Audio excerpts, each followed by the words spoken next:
Lucas in his first custom kit. Yeah, Lucas right there riding the Ossos chrono suit. It's a very fast piece. Yes. That they developed last year a lot with Tudor and Stephen Kuhn in the track team. So he's not lacking in materials. He's got everything on his side. And now we have Luke Fetzer, the U23 national champion, on the starting line. These guys have a great chemistry, and I'm sure we will see that come forth this evening. Next up, we have a big fixture in our Tulsa Tough history.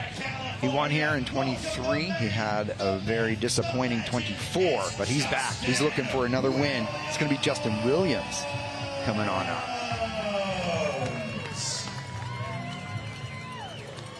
Yeah, it's complete unknown. We don't know his fitness. He's not done a ton of racing this year.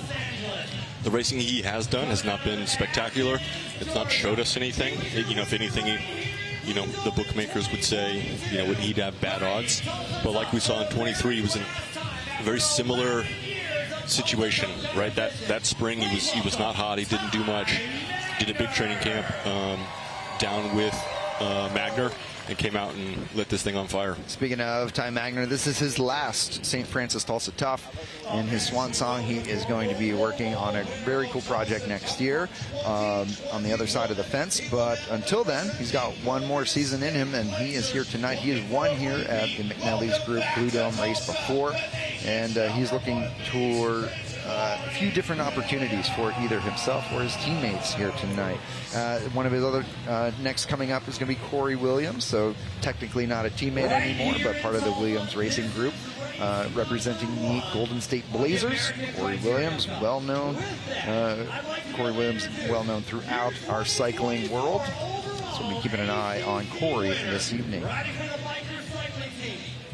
Coming up next, we're going to be looking at Jordan Para for the Bikers cycling team. Jordan had a very strong Tour of Somerville recently. He also had a very strong speed week, and so Para definitely one to watch if he's up near the front in a few laps. Yeah, just a very crafty rider, can find himself in any position he wants, just able to maneuver through the group. We'll never see him move up on the left or right side. He's going to move up through the middle of the field to save as much energy as possible. Next up, our boy Danny Summerhill, now racing for Legion of Los Angeles. Danny feeling very good, very strong right now. He had a disappointing national championships where he felt like he hit the deck inappropriately and not to his fault. So Danny looking for a little bit of redemption from his national championships, and he's looking forward to repeating some of his successes here. He has won in the Arts District before. Tonight he thinks also suits him. So we'll see how tonight's race plays out. And then I think our final call-up, Daniel, is going to be Brandon Fury. Fury finding success in the ACC, and I believe that's why he's getting the call-up here tonight, representing the... Oh, Dario Raps is making the call-ups. That's great. So Dario Raps did make the final list.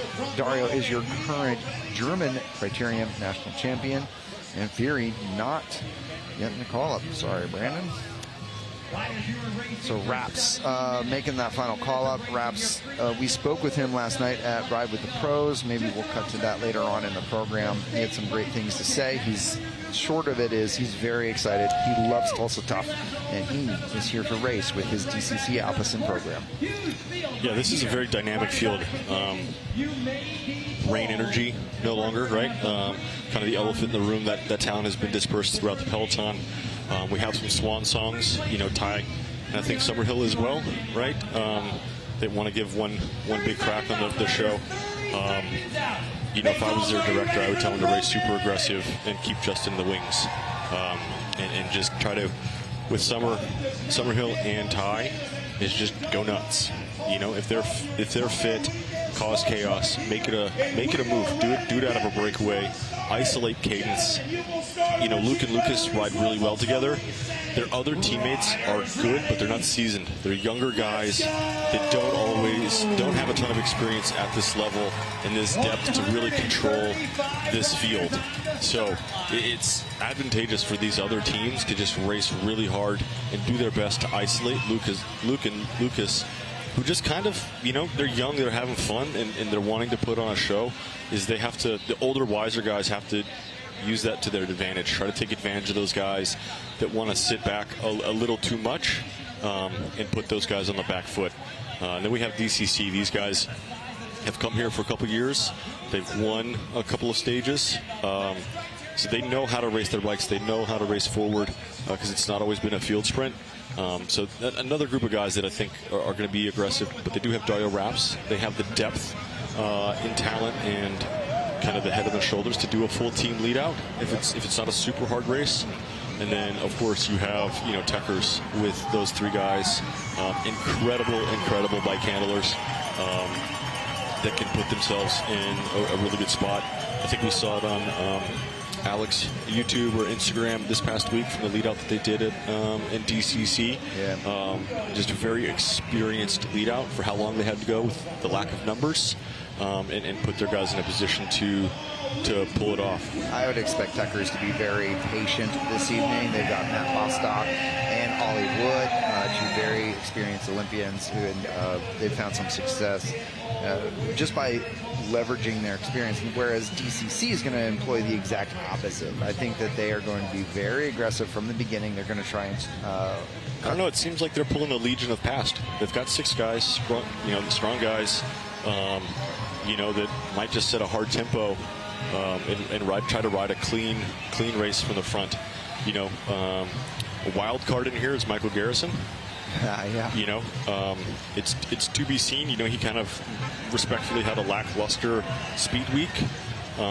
If we know what he's capable of, but he's a guy that similar to the right time with fatigue in the Peloton legs. Again, could go off, take 1 or 2 key riders, and again, the temperature I feel like it's been the coolest it's been in a long time. Yeah. And hopefully that motivates guys that are not at the start lane just baking hot, just going, I'm already overheated, so I'm just going to chill. Yep. Hopefully the temperatures allows guys to be motivated to race. But DCC is really taking the control of the front and saying this is the race we're going to ride. I got a question for you. So I saw Lucas Bourgogne showboating a wee bit as he came through the start-finish line, trying to get some high fives. He and Luke were both doing that at Somerville, which is a very different course than this. Yep. And on social media, they went back and they were talking about how they're in the Sprinters Lounge hanging out. Is there a Sprinters Lounge here at the McNellie Group Blue Dome? Yes and no. It depends on the pace. If DCC is going to do this all night, absolutely. Go to the back, hang out, stay out of the riffraff, whatever else, and then gather your teammates and then just start leapfrogging the field. Yep. Because there's not going to be a huge lift per se in the last 10 laps with kind of how it is. But they tried to do that the next weekend at DC, and what happened? They didn't do so good. Yeah. So it's a dangerous game. You play doing that. I get it. Again, we're at the Super Bowl of Criterium racing. You want to show off the jersey, like he was saying in the interview. This is the closest thing he has to a huge race for his home crowd. Well, what about when you were in the jersey here? Did you do a little showboating? Yeah, but I would do it off the front. Hey. That was my way of doing it. Rather than doing it from the middle of the field, you don't have everybody's captured attention. When you're the one rider off the front and you start waving your hand, everybody's already looking at you. That's the style of riding I like to do. That's the style I like to watch. So, I think Lucas has that physical ability to take a flyer, especially if DCC is just going to set a tempo. You want to put on a show? Just go send a 2-lap flyer, hype up the crowd, go back and hide. Before we get too deep into this race, we got a big fixture in our race here tonight, and that's going to be Mr. Justin Williams. We got a chance to talk to him last night at Ride with the Pros. Let's hear what he had to say about the upcoming weekend of racing. It's funny. I mean, I go into every race with the same kind of headspace and mentality, and I've been racing since I was, 14?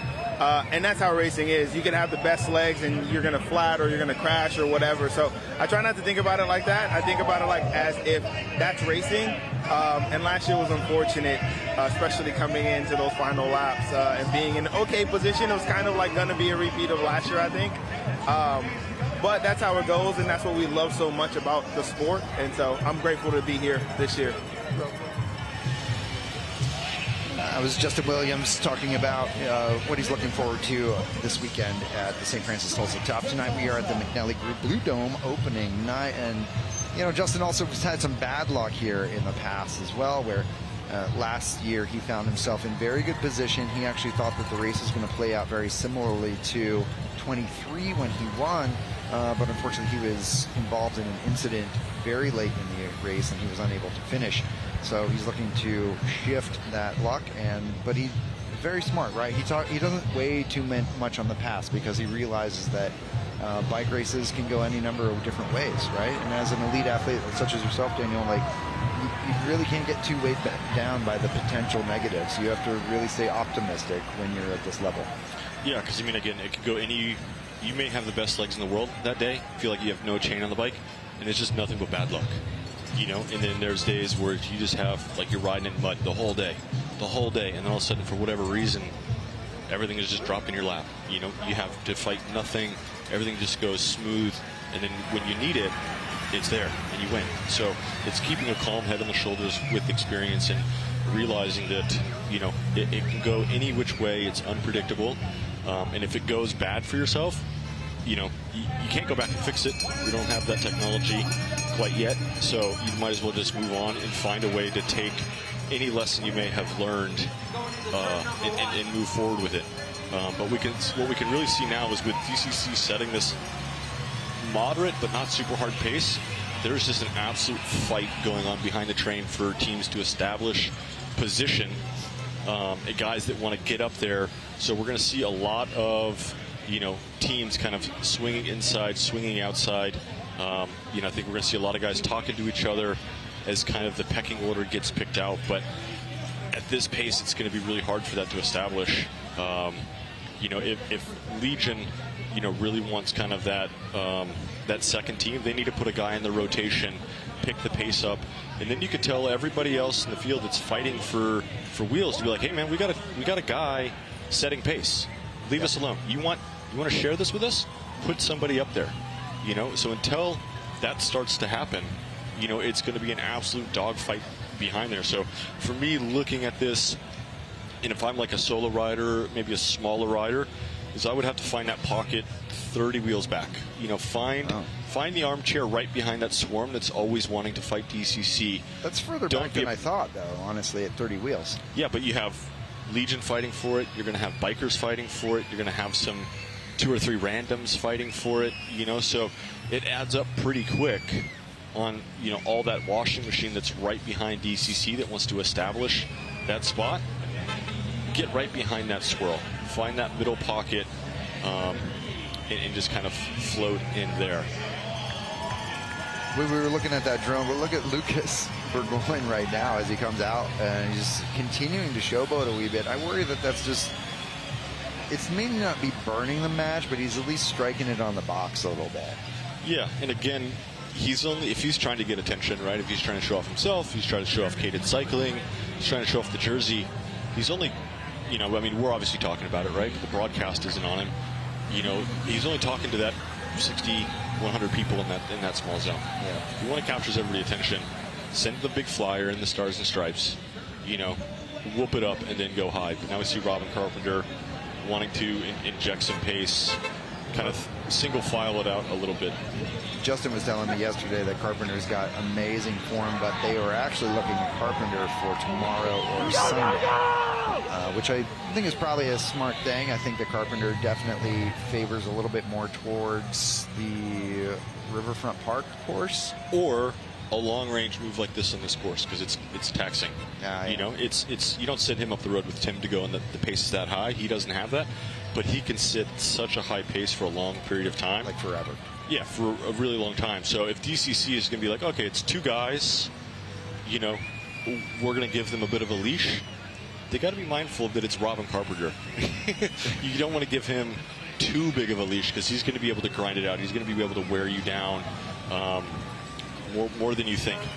Robin right now is, until we get a number of this other rider, I'm not familiar immediately with him, it may not be the first guy he chooses to want to go to a breakaway.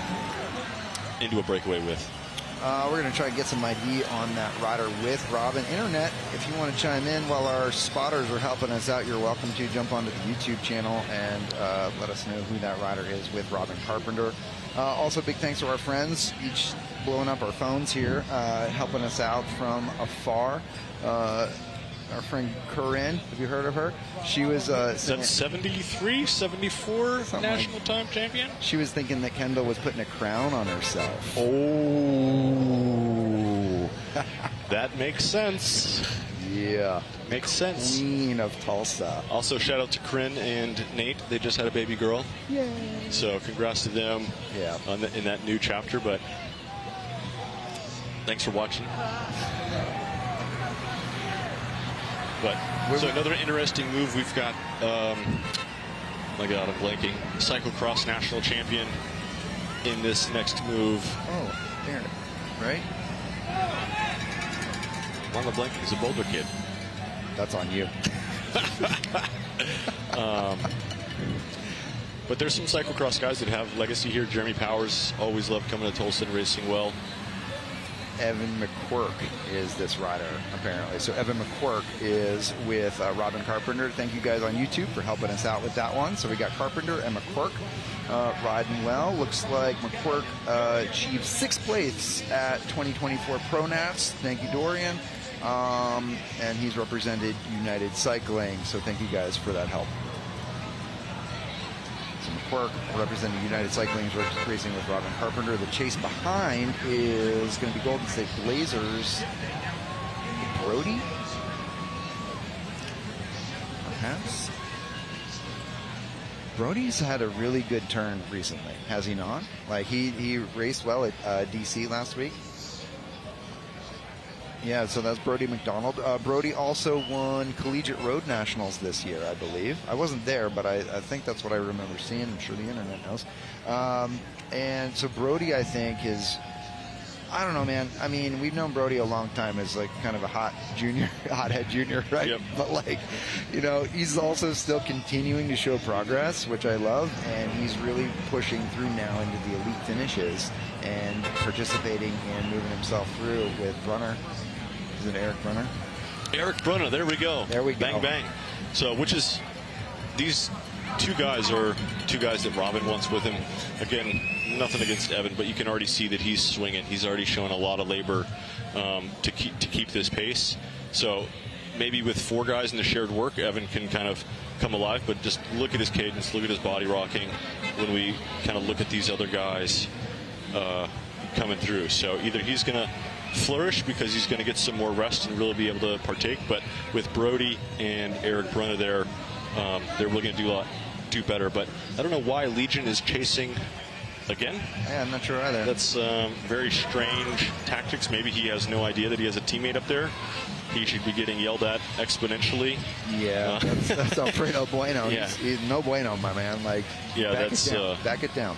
Yeah, he's, you know, I think Legion also doesn't race with radios, which is, you know, which you can do when you have the likes of Robin Carpenter and Ty Magner and Justin Williams and the roster that they've kind of had in the past.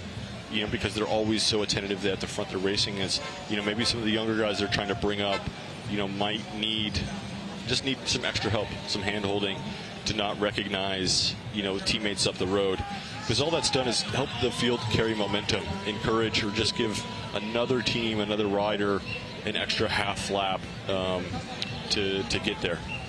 Our friend John Hoopengardner helping us out here a little bit. Thanks, Hoop. Brody didn't win the individual titles this year at Collegiate. It was Manolo Woolrich winning from Lees McRae, won the road race, and Luke Elphingston winning the crit for varsity level at collegiate level. So hats off to those two for their accomplishments. Brody's still, though, a very solid rider in this breakaway, and we're going to be looking to see how he contributes to this. But thanks, Hoop, for the shout out and the help for us here tonight.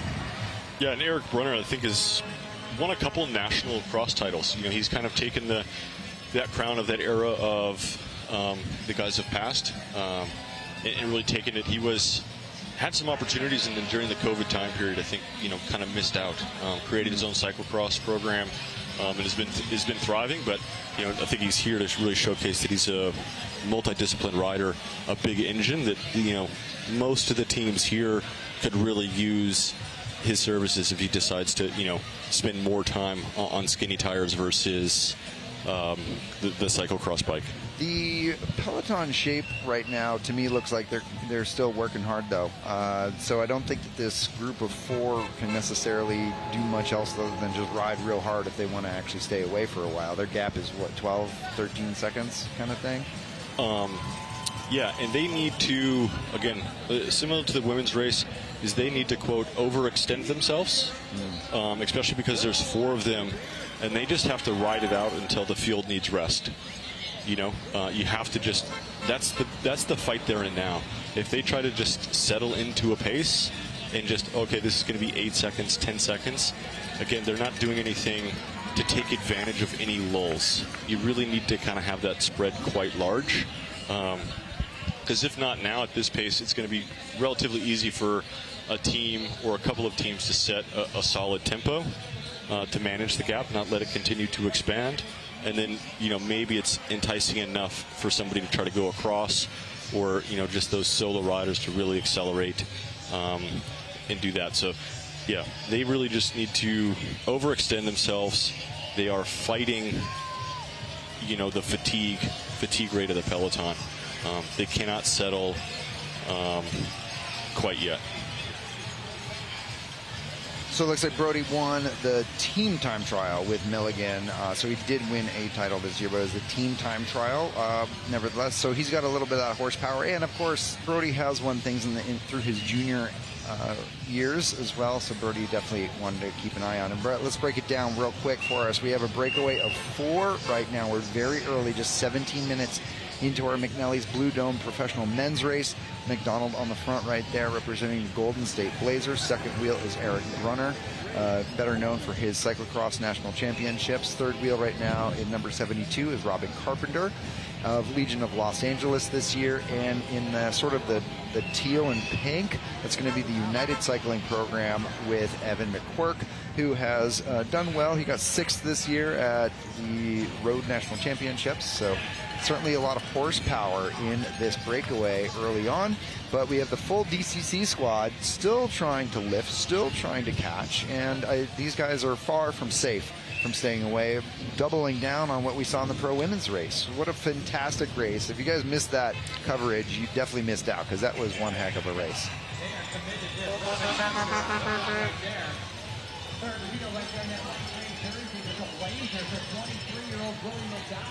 Yeah, none of these guys in the breakaway won at field sprints, so this is their card. I mean, Robin is not necessarily going for the win himself. He's just trying to take pressure off the rest of his team. Eric Brunner here by himself. This is his opportunity to, put himself kind of in front of the domestic peloton. But also, if he's thinking all 3 days, he's going to be a really good guy to watch on Sunday. And so this is his chance to maybe find some omnium points that he wouldn't typically be able to score in straight-up field sprints. McQuirk has bounced around teams. He did, I guess, win Speed Week a few years ago, the overall. Okay. You can, like any omnium, you can do that by not winning anything, just being consistent. So it's unknown what kind of what rider he's capable of. But we've got some interesting dynamics going on. Garrison has moved himself up kind of just behind the train, potentially looking for that opportunity to the right time to bridge, which he's got a pretty decent eye for. But if we look at the rest of it, Alec Briggs is a little far back. We have Clever Martinez playing the game, riding the last 5 wheels, putting himself, in jeopardy of just getting behind too many gaps that he has to close and relying on the wrong level of ability to do that for him.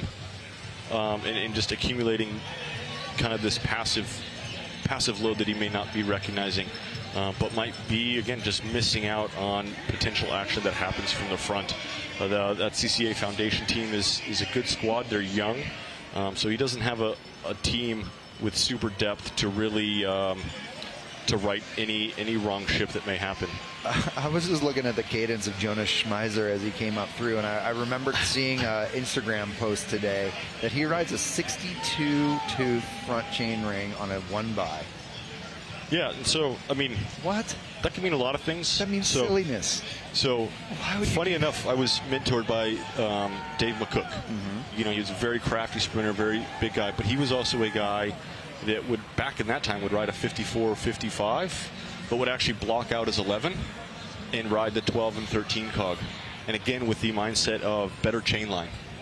So just because he has the 62 on, it's more to make a better chain line and the gear he wants to ride when it's in the 14 cog or 15 cog. Get it back in the middle of the cassette where your chain line and your better friction system is going to be better, right? If you have a 5311, just the friction of that small cog and everything like that, the chain line is going to be a loss. It's marginal, but if he's a guy that needs every the 5 or 7 watts that whole thought thing may come out, he's riding a 62 15. That's what we would race on the track, Yeah. But it's 62-14, right? That's in the right spot for making this marginal gain of friction. Well, it maybe is work. I mean, look at this. We now see a big lift here by Dario Raps on the front of that chase group. So we've got a chase group of about 4 coming up through the start-finish line, trying to get themselves into the breakaway. So here's your breakaway. There's your chase with Dario Raps leading it from the front. There is a Legion rider within that, and we have 2 of these. Is that Empire? That is not. I don't think that's Empire unless they did a new kit. Everybody does new kits every year. Let's get a number on those. I can't see it. It's not in focus yet. All right, we'll figure it out. We'll get it there. I'm sure the internet knows, because the internet knows everything, right? Look at Raps is just getting there, which is what you have to do. Yeah, like pop across. Yeah, don't take any time. Get there. Then you can recover. Don't linger, and make it happen. 106. So that is the Parks Law Firm All-Stars team. So they put 2 in that. Dushan. But I don't think that is that Dushan. That doesn't look like Dushan. No. Could be. I guess it is. Yeah. Okay. Well. And we have Cliff Flammy Drifters chasing. Cool. All right, Dushan getting himself in there. 73. That's going to be Alfredo Bueno, who was very eager to get across earlier. He's now got himself into the move. So Bueno is right there. Raps is the German national champion. He's number 40. He's in that mix, and 106 at the back is Dushan Kalaba. Very strong sprinter. I think technically he's the Texas state champion this year. Chris Tolley throwing bike races down in the Austin area. But there are happening? Lots of gaps. I think that was Alec Briggs in the next move behind. Okay. So he had made some really rapid adjustments to his position. He must have audio of the live stream to figure that out. But yeah, we can see that there's a small group just behind, and that's Garrison is there, so we'll look for him to pop across. Summerhill is going to take any free ride that he can get to monitor that behind. And again, with the foreshortening of the lens, it's really kind of hard to tell what that gap is. If we get a long shot, it looks close, but it's not something that's going to be easy. But there's a lot of action still coming from, and there it is, Michael Garrison. There he is. Bostock, Alex Cowan, all want to be a part of this. Yeah, Techers has to be part of this. I mean, they came a long way to do this bike race. And they can't afford to not. They don't have the depth to chase something back, say, hey, we're going to chase 15 or 20 minutes. That looks like so they need to go across. I think Baki's trying to get himself across to that real quick. And already we're seeing riders coming off the back, being pulled at the start-finish line. Look at the drone shot here. Love this drone shot. Single file. Oh my gosh! If you're in the back of that train, you're not seeing the front. I'll tell you what. They're going all the way through, but splits are occurring. We got a breakaway. Oh, okay, so look at this, Daniel. So we got our breakaway of the guys we identified, a little bit of a chase of 246, but then the field is right there. I think this is all coming back together within the next lap or so. Yeah, most likely, but, if Danny's been sitting in, this is a good opportunity for him to take advantage of just the pace that has been on. Any of these teams that have the depth need to continue to counter this. So they need to send, Tekros needs to send, Ollie up the road. Alec is very far back in this. So where's that muck-off helmet? Is really far back, man. Like he's coming out of the turn right now in that shot. Oh yeah, there he is. Yeah. In this shot, we see Sebastian Alexander, who's the director for CCA Foundation. Right, he's going to be communicating with Mendez and Clever Martinez, who is again sitting last wheel. I mean, it's a gamble. It's an absolute gamble. Look at this. It's single file for 130 dudes. And gaps are opening, man. Like I don't know, man. I disagree with Clever's tactic. I mean, Clever won Athens this year. He actually took a Daniel Holloway win, didn't he not? Yeah, I mean, it was two guys. It was hard to see through the absolute broadcast how much work he was doing. You know, from how I watched it, you know, he seemed like Will Harden was doing a majority of the work, and he was on the limit and did a professional enough job to get into the field and then recover, rely on his teammates, and then just use all of his absolute craft. And then again, if a sprinter smells the barn in that situation, they're going to be hard to beat. But you can still, this is still not back together. This pace is still full gas. There's a lot of shuffling. Yeah, shuffles, and Brody McDonald's actually participating in that reshuffle at the front. Gaps are definitely opening up. Guys are looking backwards like, oh no, your nearest exit may be behind you in this instance. So before Clever knows it, he's going to look up and realize he's 15, 20 seconds off the back. Because there's that. He doesn't realize how many gaps are opening 20th wheel, 30th wheel, 40th wheel, 50th wheel, you know, start to finish. I don't know if we can get a time gap from the first guy across the line to, you know, effectively what the last gap would be, but he's doing as much work as these guys in the front, if not more. Yeah, I mean, there's very little benefit of hanging out of the back right now. Brian Gomez coming across this. I mean, this has not been brought back. You know, this is 1Z2's Bostock. This come across.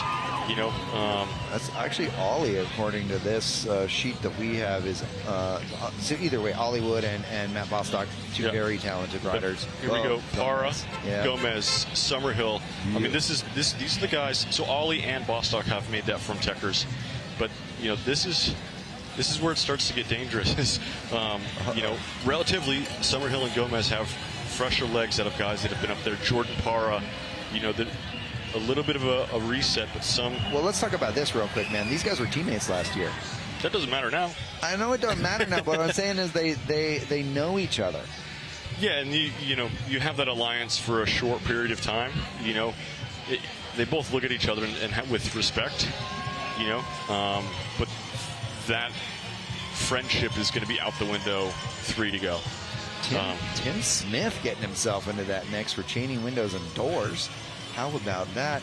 Hey, real quick, I got a question on the YouTube. MitoQ guys, NZ Cycling Project, they are not here tonight. So Ben Oliver not racing with us. James Gardner not racing. They're doing a race up in Canada for some UCI points. So MitoQ not going to factor in this. And I believe Kelly Benefit Strategies also not racing with us here this evening. So two programs that have been participating in some of the East Coast leg of this 3-week block of racing, not participating tonight as far as our St. Francis Tulsa Tough. Thank you guys for the questions over on our YouTube channel, and you know, keep it coming. We want to make sure you guys are understanding what's happening in front of us.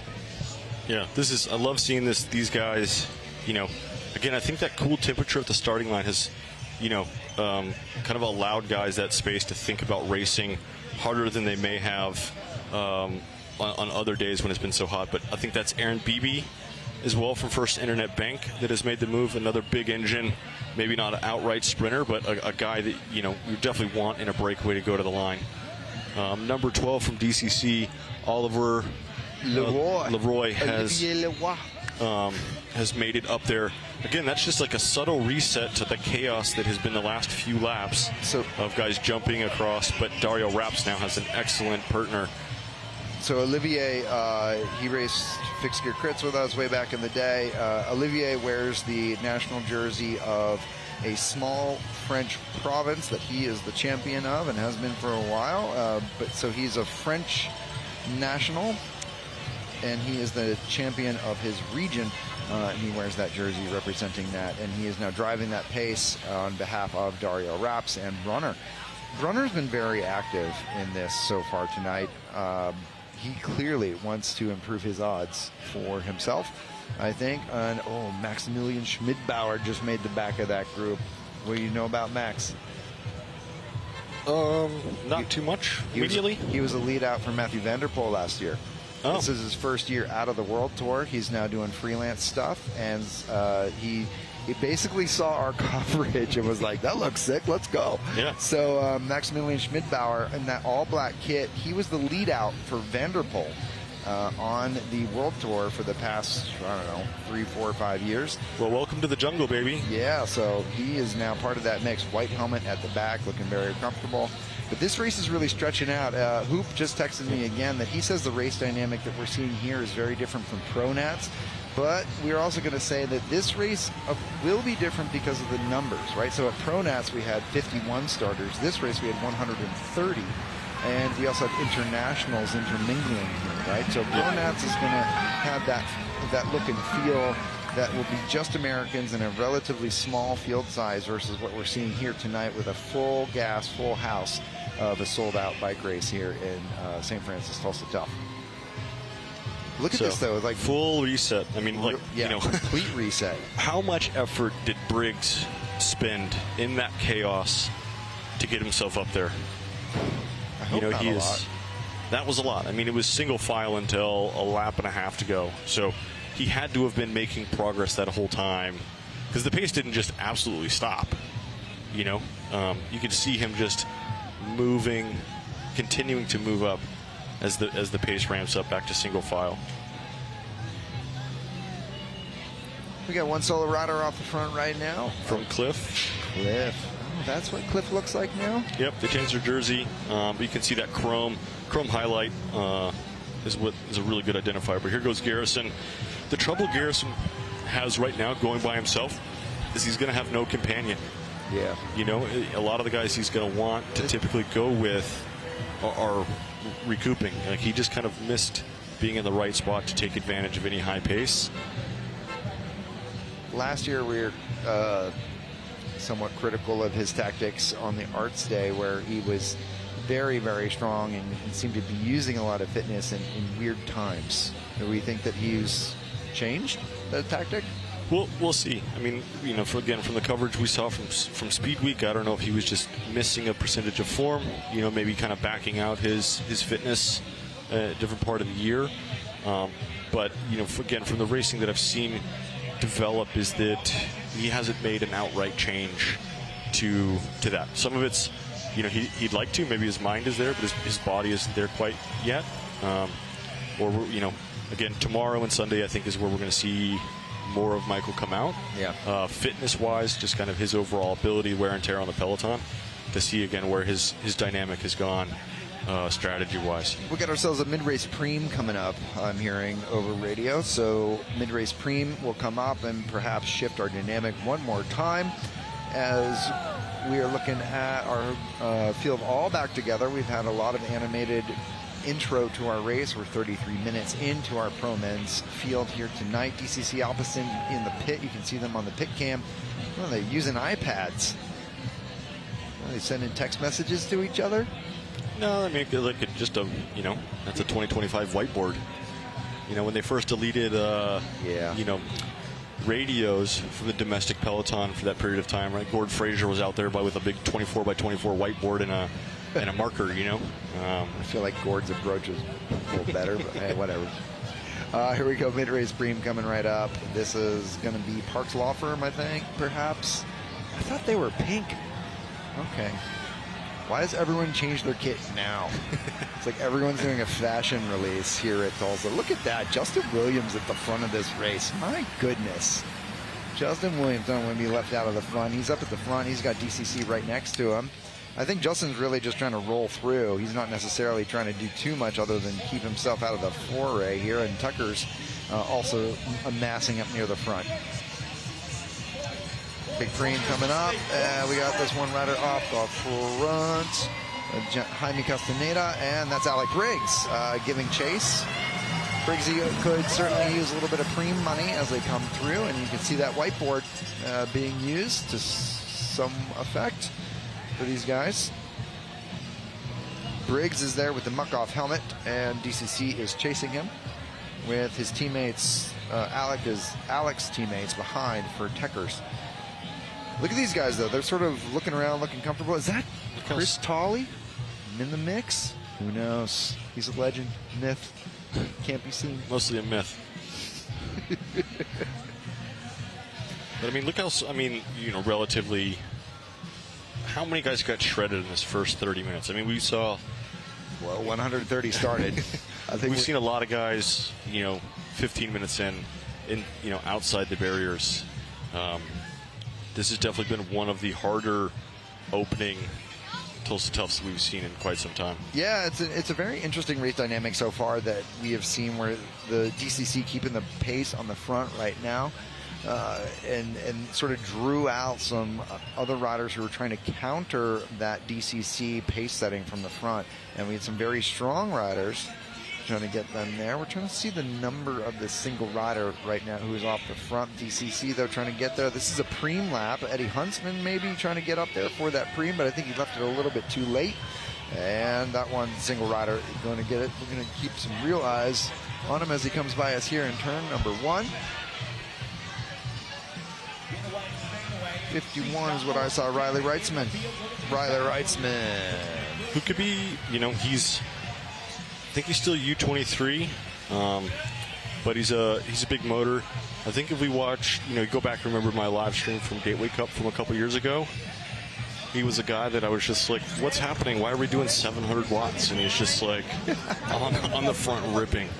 I think he got caught up in a crash or two. No, he crashed in the national time trial. Got it.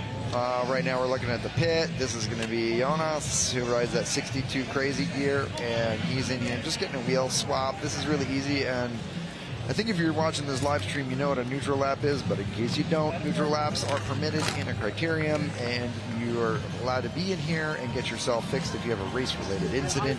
And once you're safe and ready to go, you can get back in the race without a penalty upon your final result. And so while you may be in here and missing a lap, it's not actually as great as it sounds, because jumping back into this race is not fun. There you go. That's a free lap rule. And we're seeing it. Back in this race, we got Michael Garrison on the front with Alec Briggs. And who's joined them? Is that Olivier Leroy? Yes. Yeah. And then, Reitzman is kind of starting to pay for that. That water he took on as a guy like Garrison comes around him. And then we have Alec Cowan just trying to get there to make it to that group. And he's just doing it. And Riley... that's his moment off the front for tonight. But this is a really good breakaway. I mean, this is the right teams. DCC, Legion, Techers, and then Garrison from an outright weekend strategy point. This is his time to put some space into other guys that would be thinking about the overall, because, a guy like Cowan, may miss out tomorrow. We're going to see what Briggs is going to be made of on Crybaby Hill in terms of an overall Omnium standpoint. So Garrison, this is really good for him if we're thinking about overall Omnium. Just looking through, it looks like Parks Law Firm is going to have custom kits for just Crybaby Hill. Wow. What? So that's pretty cool. We love the fashion. We love it all that happens here. So we got ourselves a group of 4. We got Olivier Leroy of DCC Alpecin, Michael Garrison with the purple top, white bottoms. We have Alec Briggs from Techers, and we have Alec Cowan of Legion of Los Angeles, who has made this. Cowan, a former Canadian national champion. Briggs has actually won a title in Great Britain on the track. He's a national Gurney champion in the past. And Olivier Leroy, current French champion from his province, and Michael Garrison in the mix, who is well known, right? Garrison, he's already won some races this season, and he is absolutely looking to sort of vindicate his races from last year here at St. Francis Tulsa Top. Yeah, so we have these 4 riders. There are now at least have the home stretch plus some, and 2 note, right? Like Butcher Box has missed this. Golden State Blazers have missed this. Yep. CRCA Foundation missed this, if we're talking about in bikers, right? Big teams, but also who is missing? Cadence. They have absolutely, I mean, they missed the first move, they missed the second move, they didn't have anybody in the shuffling of that absolute chaos, and now, again, they have missed this 4-man move. Everybody's got fatigue in their legs, and it's, you know, a big ask at this point in the race, you know, to bring this. But we can see Alec Briggs has taken on water from getting himself from where he was to where he is now. With the likes of these other guys who've been at the front of the race, you know, he's trying to find some recovery in here in this move to keep the pace going. But he's got to kind of just buckle down and keep this gap out there as long as possible, even if that's at the cost of him getting fourth. But letting Hollywood and Bostock just absolutely have free ride in the back of the field. All right, so let's break this down real quick. So we'd like to talk about bike races with, you know, sort of phases. We have a first third, middle third, final third. We're now 18 laps to go. We are about 40-some minutes in on a, where are we at, a 75-minute race? I think it's 70, same as women's. You know, we're seeing 18 laps to go on the screen, 41 minutes in, so we still have 30 minutes of racing. Okay. Which is a bit, you know. Yeah. And so what we saw in the women's field was a group of two who had over 30, they had 35 seconds at one point in time with about half of the race remaining, and that got eradicated within the final three.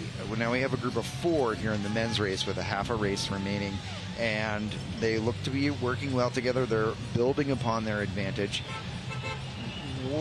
What are some scenarios that could start to play out for us here as far as, you know, I mean, from the breakaway or from the back, we can see some chasing going on, right? Most likely is Cadence is going to right the ship or get it close enough where one of the Lukes is likely to bridge and just place that team up there. And then once they do, it's been hard enough that the field again relaxes because there's not any teams to kind of keep going, right? They're the only team that really needs to be up there. I guess, but what about like Juan Orango is in this race, right? He's a master of bridging across to these things and driving pace, right? Yeah, but again, how much water did he take on in that 30 minutes when it was just absolute chaos? And, you know, DCC kind of set this initial tone for 5 laps. They're like, hey, we're just going to take charge. You know, we're going to ride the solid tempo. We're not going to go that hard, even if there's a breakaway up the road. You know, keep it under control. And then all of a sudden it just went. So that lulled, I think, a lot of guys back because they've seen that tactic play out through Legion to say, okay, it's going to be controlled pretty well. And then it just went gangbusters. You know what I'm remembering as I watch this unfold, too? Remember what happened in the Arts District last... Oh, wait, hold on. I got to reset here. Luke Fetzer's on the front. He's driving this pace for Skyline, and he's going to bring this back. I'd like to give a shout-out to Luke. I feel like Luke has been so instrumental in Lucas Burgoyne's success this year. I think Luke has just been doing this kind of thing, driving, controlling. And they have very strong team in Team Cadence Cyclery this year, but Luke Fetzer, man, I think he's had like just such a stellar year. Yeah, I mean, I wouldn't say Cadence is an outright strong team. Yeah. They're young, but the Lukes have been carrying the program. You know, they've got help from some of their other guys, but again, they're young. And their depth just isn't quite there at this large stage to make a super impact. But, you know, Luke rides like 4 guys. I know. Lucas relies on that, but it's a dangerous game because he's going to do this effort. He's going to be blown. He's going to need recovery. And if Bourgogne is not there to back him up in counterattacks, they're hosed. They're making themselves extremely vulnerable again. That was my question I was going to follow up with, is that should Luke have paced himself better, done a little bit more math, and just sort of controlled the break versus doing this mega effort to just yank it back? Yes and no. Sometimes, again, if he does that, right, and says, oh, I'm going to kind of manage this, I'm going to take 5 laps to do it, he's going to take on water, and again, he's leaving himself and the program vulnerable. So similar to what we saw Dario Raps do earlier is just do it. Okay. You know, and then find space to recover. Don't leave yourself open for a long period of time. Like when you have really good fitness, the short, sharp efforts are quite easy to recover from, like they happen faster, versus like a long effort needs longer recovery in some regards. So what is Alec Cowan doing right now? He's a former Canadian national champion, but he was just fighting being brought back all by himself. He's dropped breaks at this point. Briggsy has gone back into the field. Cowan is now driving this pace very aggressively, and he's almost punishing Fetzer. In a way, Cowan is disrupting the lead out of Skyline from the front. Yeah, it's just one for one, like I've talked about. It's just put guys up the road, wear out the lead out, kind of this passive-aggressive way, so to speak. But again, with Legion being off the front, that means they don't have to chase. They can put themselves in a position to follow other key guys they may look for counterattack. So he's doing his job. Like it's 1v1 right now, him versus Luke until Fetzer pulls off. Okay. Right? Then it's 1 versus 1 again from the field. What could happen is, again, Luke pulls off.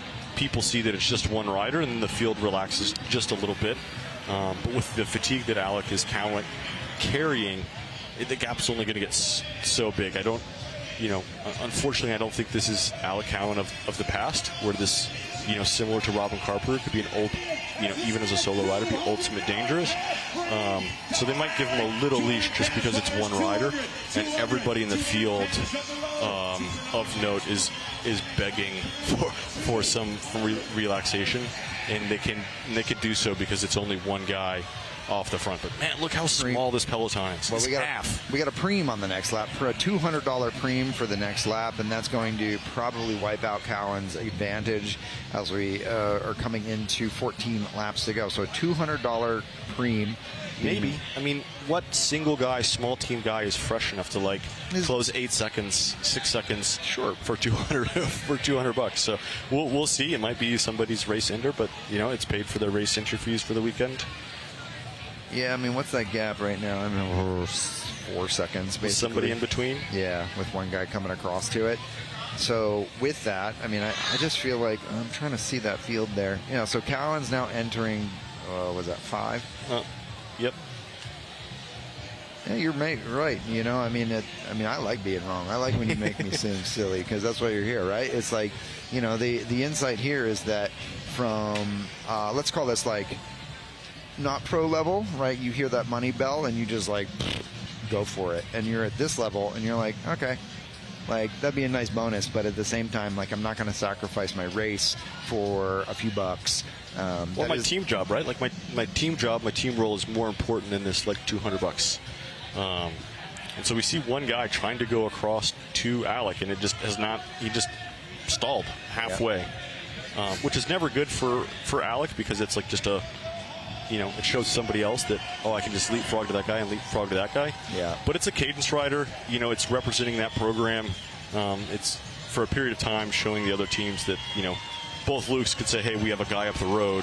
Right. So it's not our duty to kind of do anything. But it looks like his time is limited.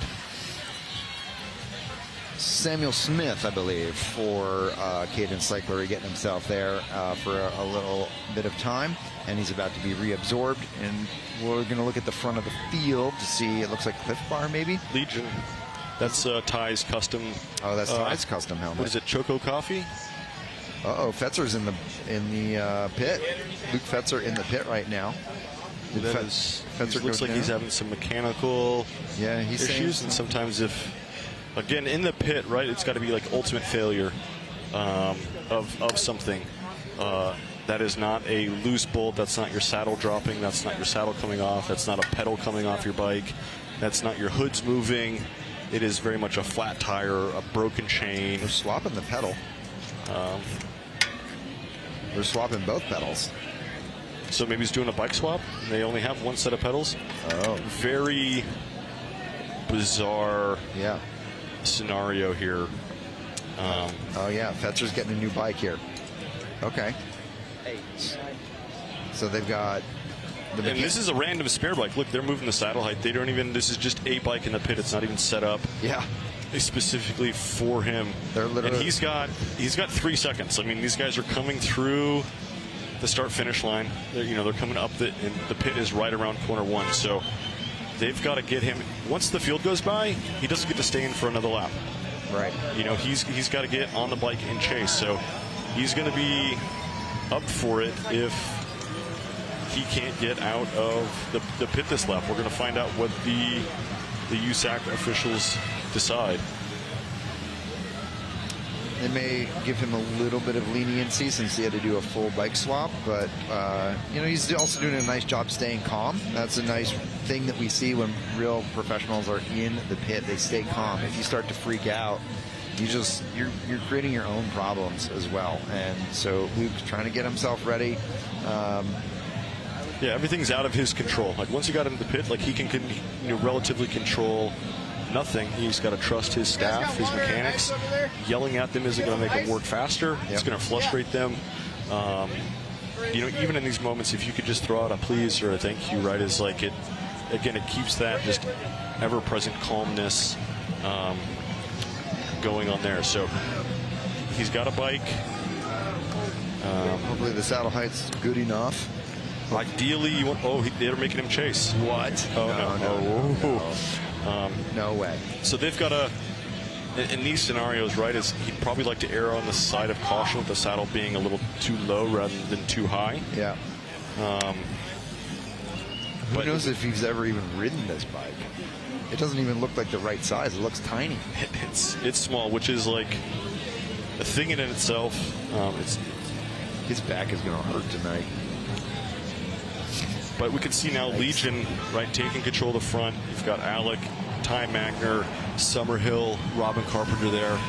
So all we're kind of missing out of that team program is Justin. But like we've seen in the past, is that those guys do their job, ride the job they need to do, and Justin has been able to execute from that. And we can see the Red Bull helmet and the neon green glasses right there. So he's got Summerhill with him. Yeah, they're looking comfortable, man. I mean, so we're at 12 to go. This is definitely starting to be the beginning of the setup now. But the pace has dropped significantly, which is great for Fetzer. That's great for Fetzer. Gets him back into this race. He can figure it out. Somebody on the YouTube just said that they believe that the Campagnolo electric stuff failed. So, you know, whether it's a battery or whatever, I don't know. Yeah, hard to know. Yeah. Okay, so thank you guys for that. So this is Ty Magner on the front. Cowan already stepping back up. What a professional, man. Like, he's so good. Yeah. At just doing his job. And his job, right, is not necessarily like lap 0, right? His job may be 3 to go. So he knows that his race is not to get to the finish line, per se. So that mindset is a little different on the work he needs to do. But you know, we can see Legion set up with their program. They've got Techers on the inside. Yeah, there's some. And then you have Matt Stevens there with the 18 on his back, but he's there to take care of Dushan Kalaba. But he's such a wild card there.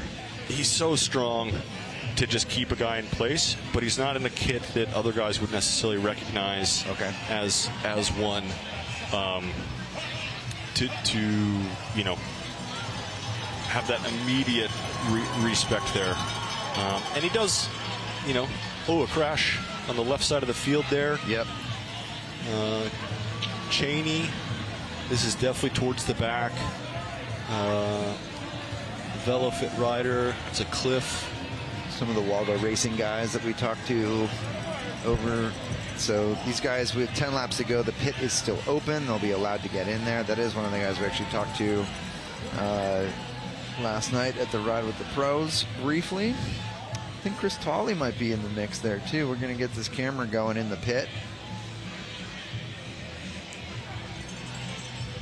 A DCC guy there. I don't know if that was an early mechanical. That is Chris Tolley in the pit. Definitely don't see what happened exactly there, but I mean, it's Clever's in the pit. So Clever Martinez, number 34, in the pit, right next to Chris Tolley, number 78.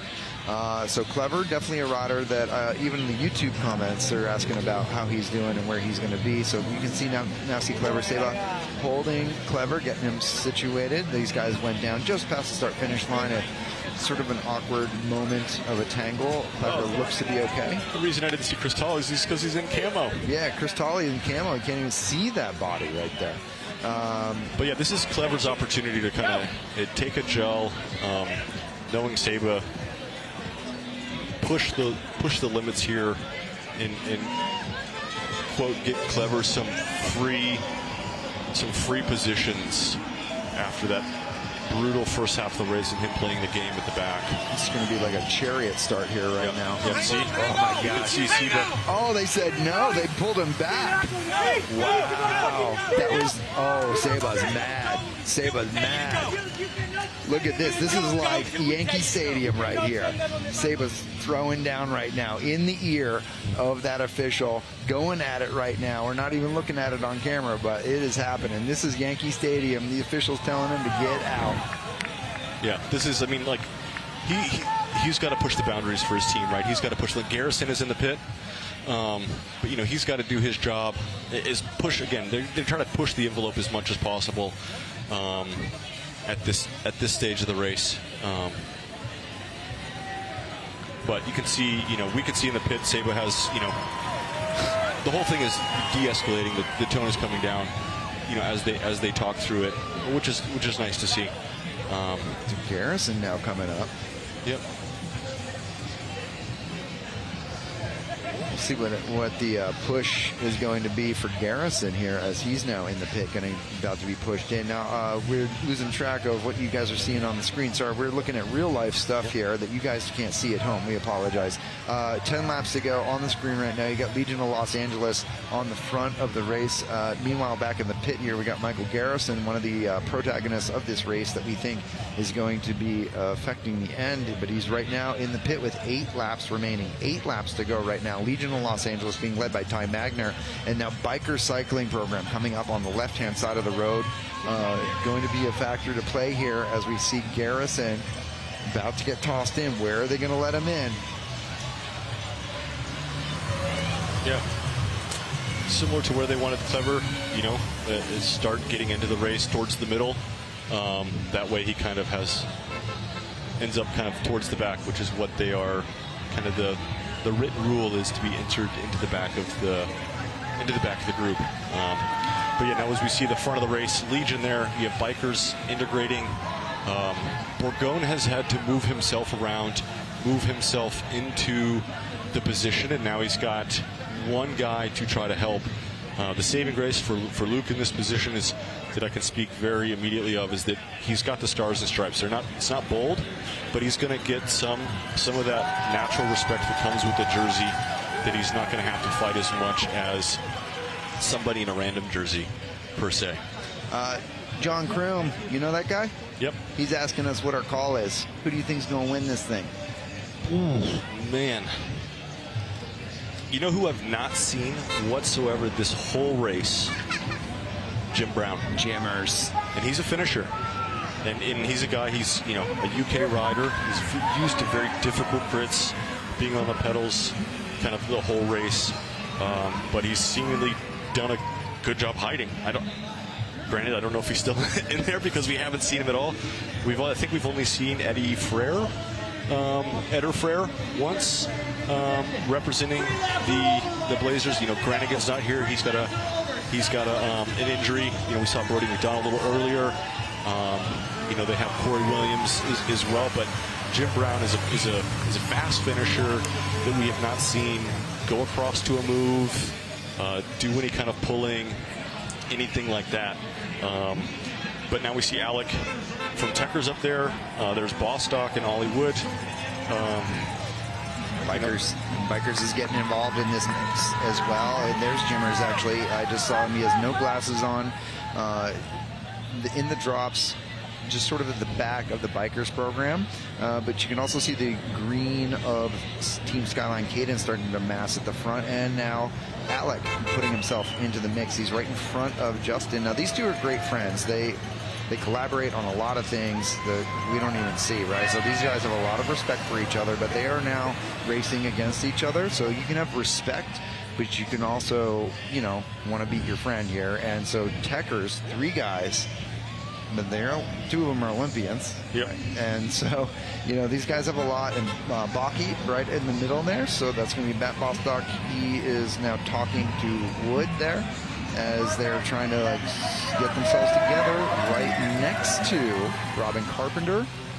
but there's Lucas Bourgoin. Yep, and he's doing all the work himself, right? This accumulates. You know, even though the pace isn't super fast, it's those micro surges. It's, you know, getting some of that side wind.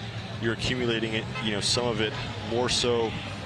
You know, it's subtle, but it's there. But now he's got one teammate up there, and that teammate really just needs to go ride next to Robin Carpenter. You know, it's, if anything, it's either go right next to Carpenter or ride behind Lucas. Yeah. You know, give Lucas space from behind, but if not, just go right up next to the train and make sure Lucas doesn't have to fight. See, look, he's got to bump out. Yep. He's got to do these things, and so he needs to push his teammates next to the train. Yep. rather than the back. It just makes it so you can get swarmed if you're just trying to ride right behind the train. Push forward, keep your guy, at least for some period of time, not fighting. What about Brian Gomez? Yeah, he's hiding. He's got no teammates. He's by himself. Yep. At least in terms of taking care of himself, moving him into position. Gomez is on the right side of the screen, just behind Danny Summerhill. He's fighting for Summerhill's wheel. Remember, these guys were also teammates last year, so there's a little bit of implicit trust there, right? He knows how Summy rides, and that's going to allow him to feel more comfortable just riding that wheel. But Legion now burning through riders. So he just had, I think, Alec pulled off, which makes sense. He did a lot of work earlier. Yep. Yeah, and so again, this is, if you're a small team, if you're a single rider, you now have to just really keep a pulse on the leadouts, because again, you know, Legion is down to 2 guys. Techers technically only has 2 guys. You know, there's not a full team here to take up the pace. So if you're an individual rider, kind of like Bourgoin, Vanderpool's old leadout guy, Garrison, you know, they have to time it right, because anybody left is going to do the latest surge possible, and you just want to find yourself in the right place at the right time when that happens. And it's, you know, it's going to happen 2-ish laps to go. I mean, I think DCC maybe have the most amount of riders, and we haven't really seen them at the front. Yeah. So it's hard to know who's left, because they haven't exactly massed. I mean, Olivier's there, Raps is there, but I don't see the rest of their guys. But Bikers looks fully intact. Yeah, I think Bikers is looking very strong right now. Para, that gives a good opportunity for Para. I think he would be their protected rider, although Zapata has also proven himself to be a strong finisher in the past as well. I do think that Juan Arango will sacrifice himself. He's a tremendous lead-out rider. Yep. So I think that these guys will stay together, although they're starting to disappear a wee bit as we get into 5 laps to go. Or will be this is very much a tactic that, you know, kind of Rain pulled. You know, that they would sit like unnervingly a little far back. But again, because the depth in the front isn't that much and the pace isn't crazy high, if they're all massed together, they can kind of afford to do that. And, you know, with 2 to go, all of a sudden 6 of them show up at the front and it's flat out. You're not moving anywhere. Yeah. You know? So we'll see. It's a group of guys that more or less know how to employ that style of lead out. But the risk you take by doing that as a program is, you know, if anything in front of you crashes at this point with 4 to go, no free laps, and work to close any gaps is difficult or near impossible. Is Cesar Marte also here? Cesar is here, yeah. I talked to him yesterday. He's feeling pretty good, but he's actually pretty committed to their finishers. So I think Cesar would be a really good sweep or final kick. And there's Bostock. You see Clever Martinez in the red jersey, white helmet with the GoPro. Yep. And then the rider in the dark kit with the maroon red helmet is, or Jim Brown, sorry. This is really lifting up now. And so real quick, before we jump away, a big shout out to Zico for bringing us our broadcast tent. Big shout out to Quick Trip for bringing this entire production to life here. We couldn't do it without your support, and the Don Thompson lead vehicles and the Don Thompson Don Thornton Automobile Group for being our pace vehicles here today. This is the McNellie Group Blue Dome Criterium here on the first night of racing at the St. Francis Tulsa Tough. We've got 4 laps to go here in our professional men's race, and we are about to wind up the tempo. We are single file. We've had a lot of action here, but right now Legion of Los Angeles on the front. They are clearly riding for Justin Williams. And myself, Gabe Lloyd and Daniel Holloway are each trying to figure out who's going to take this, and we now got the Sparks going with 3 laps to go. Perhaps there's a little gambler's cream or something going on. These are the John Zink Flares that are putting on a nice show for us. Don't worry, they're cold flares. I don't know what that means, but they don't burn you, so there you go, science. Jim has lost one more.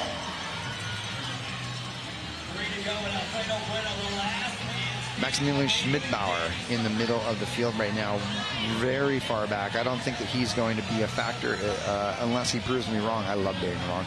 Brunner has had a really fantastic night. How's Brunner's sprint?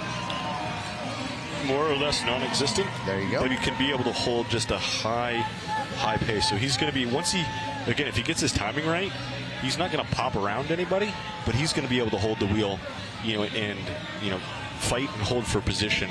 So he seemed to have timed it right. He stayed out of the riffraff the last 5 laps, it seems.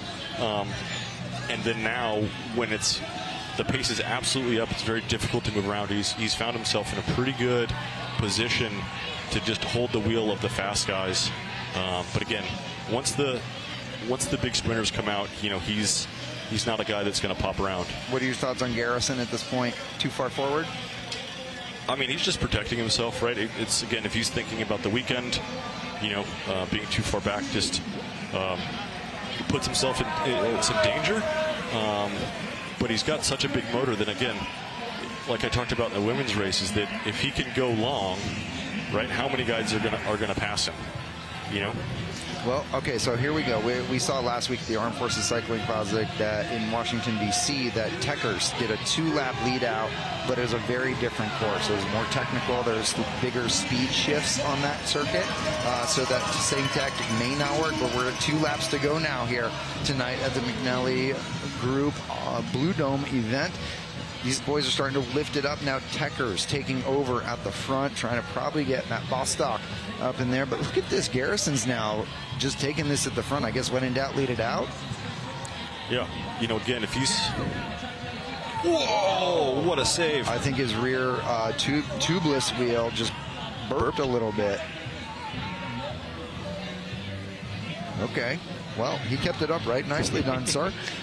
So Garrison on the front, a little bit of a jump there by his rear wheel. Behind him with the green shorts will be 2 of the Techers boys. I believe that's going to be Ollie Wood and Matt Bostock. And behind them, you see the German national champion, Dario Raps of DCC, and then Danny Summerhill behind them with Brody McDonald right behind them, and Juan Arango with right Para. in front of Para. So a lot of these boys trying to get themselves in the right spot, and now we see Jim Brown moving himself up. Jimmers is in the mix, but he's got a little cut, and then Burgoyne also right behind Clever Martinez, just about 10 or 11 wheels back. Here we coming down into 2 laps to go. There's your 1 lap to go. We're in our final lap. Malcolm McCollum ringing that bell. Daniel, what's your thoughts here? Final lap. Man, this can go anyone which way. The top guys only have 1 guy, if that.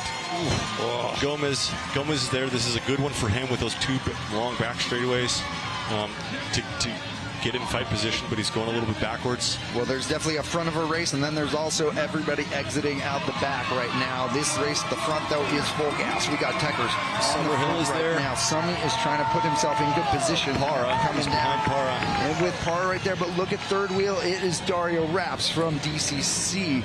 And in fourth wheel, you got Maximilian Schmidbauer. So Schmidbauer, your former lead-up man from Matthew Vanderpool, fourth wheel right now, but bikers just overtaking him there. Summy trying to get right in the mix with Brody McDonald behind, but Baki second wheel with Wood on the front. Baki trying to hold that position. Raps right behind. These 2 raced against each other last weekend. Now we're making this pivotal left-hand turn, and this is it. This is full gas. You got 2 turns left between yourself and the finish line. They're going to try to wind this up. Who's going to overtake? There's a little bit of fighting back behind. Raps now jumps. Raps takes the jump. We're going to take that look. We don't see it right now, but Raps makes that jump. Here we are. We're out of the final turn as we lift, and we're coming out to the final finish to kick to the line. And here we go for the final right-hand turn. Raps on the front. He's taking it from the front. Parra trying to get there on the right-hand side. Again, Raps hold it all the way to the line. He'll come to the finish, and Dario Raps takes it in front of Jordan Parra here at the McNellie Blue Dome. The German He did a really, really good job taking care of himself. Those last few laps, we clearly weren't talking about him too much. He was able to hide everywhere he needed to hide, and then find himself in that final position.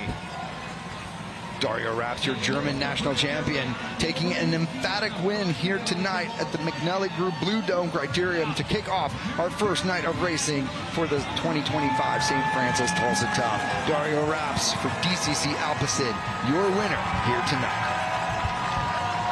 And he raced, he didn't hide all race, right? He was in an early move, right? He bridged across. He didn't even ask for help from any of those other guys.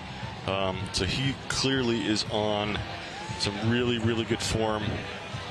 Teckers in that finale was kind of the only other, and Bikers were the only one organized. Bourgogne, nowhere to be seen, no teammates around him. Okay.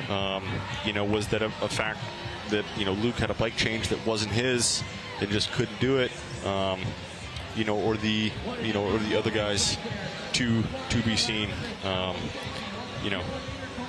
I thought it was a really well done, executed race in the final lap there. Raps very excited. He was sort of freelancing a bit even, right? Playing off of the Teckers boys who thought they had that final speed. We're going to take a look at a replay here out of the final turn, I believe. There we go. So we got... so he went long. Yeah, he went very long. Well before the final two corners. Raps now goes into 7, and Para tries to get into the draft. Now entering 8, and he kicks again. Para thought he had the opportunity to come out of that draft, but he did not have it. He almost got there, but we'd love to see that overhead if we could. But what a final kick. As you just said, did you jump that early when you won all these? I've never actually won this direction on this course. But that was super impressive, and I think Para was just anticipating as the road kicks up in that last 75 meters that there was going to be fade. He pulled out, and Dario just never faded. There was no coming out. He held his momentum all the way through that and powered through the line, which is, from the front with how early he went was super good. But if you go back and look, he pedaled, just a few meters earlier than Para, right? So again, he had just carried better momentum through that whole thing by taking that front line. You could see how Para took it was a little wide, maybe not ideal for him, like it was, Dario Raps took it. Yeah. Great night of bike racing all around. Our women's race was amazing, was very thrilling. And here we go. We're going to hear some words here with Dario Raps at the finish line. Zelia congratulating his teammate Dario, and Olivier Leroy also right there. The whole team celebrating a great win. Not the first time DCC has won, but anytime you win at a St. Francis Tulsa Tough, you want to take it. Let's hear it with Brad Soner at the finish line with Dario Raps, your winner here tonight. Wow.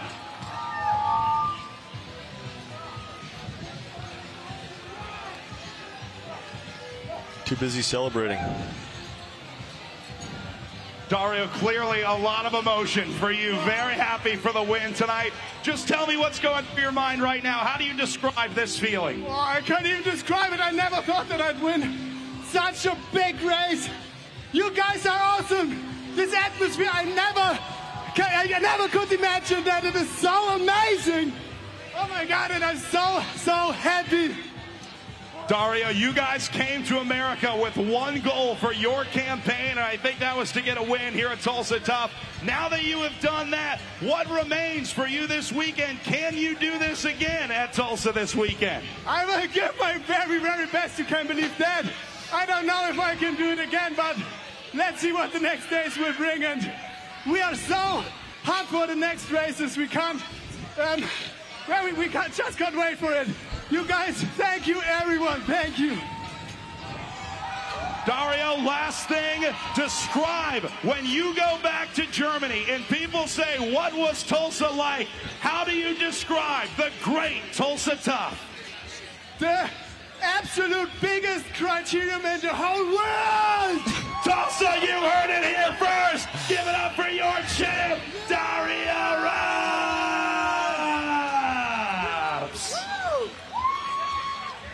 Oh, That was Dario Raps and Brad Soder on the finish line in that emphatic celebration speech.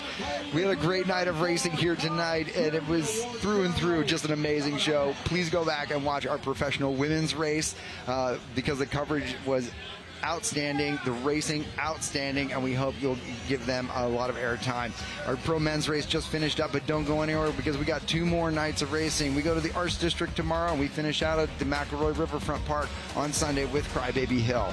With that, my name is Gabe Lloyd. This is Daniel Holloway. Big thanks to Quick Trip for our sponsorship of our broadcast. Big thanks to Zico for sponsoring our broadcast tent. Stick around on YouTube. You're going to see those podiums coming right up. But we will see you guys tomorrow for the continuation on the second day of our St. Francis Tulsa Tough coverage here in Tulsa, Oklahoma.